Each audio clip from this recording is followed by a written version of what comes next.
What's up, everybody? Dr. Turpeau here, and today we're talking about one of the bravest, most controversial human beings America ever produced. A man who scared the South, irritated the North, confused the politicians, and inspired the oppressed. John Brown. Now, some folks call him a terrorist. Some call him a madman. However, today I'm going to break down why I view John Brown almost like a secular saint, and why this country still doesn't know what to do with a man who lived his convictions with no apology. Let's get into it. Look, American textbooks like to clean up the story. They love the safe abolitionist. They love the speeches, the pamphlets, the polite conversation. But John Brown, he didn't give speeches. He acted. And that's exactly why I respect him. Brown didn't wait for permission. He didn't negotiate with injustice. He saw slavery for what it was, a violent system, and met it with moral force. Brown wasn't fighting for popularity. He wasn't fighting for applause. He fought because he saw people being brutalized and said, "Not on my watch." And when he walked up those gallows, he didn't beg, didn't cry, didn't renounce anything. He said slavery would only end in blood, and history proved him right. He wasn't a perfect man, but as a man who refused to look away. Let me be raw and honest.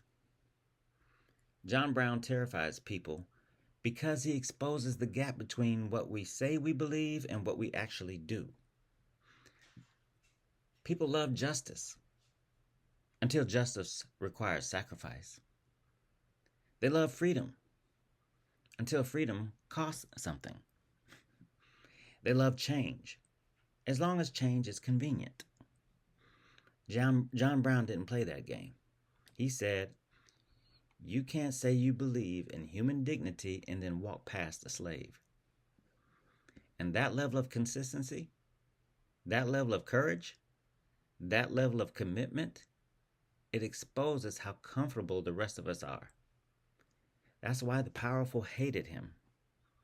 And that's why I love him. Look, I'm a mythicist. I don't need supernatural stories, miracles, or divine intervention to find moral greatness. Real heroes live and die right here on earth. John Brown didn't part the Red Sea. He didn't walk on water. He didn't feed 5,000 people with 2 fish and some loaves. He just had a spine, a conscience, and the courage to act.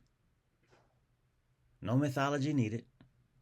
No supernatural reward required. I respect that because I believe character is greater than creed.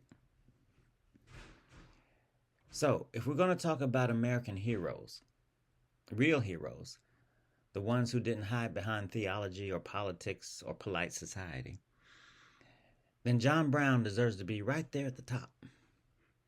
Not because he was perfect, but because he was principled. Not because he was easy to understand, but because he refused to be ignored. John Brown's name should be spoken with honor because the man put his life where his values were. And that's something this world could use a lot more of.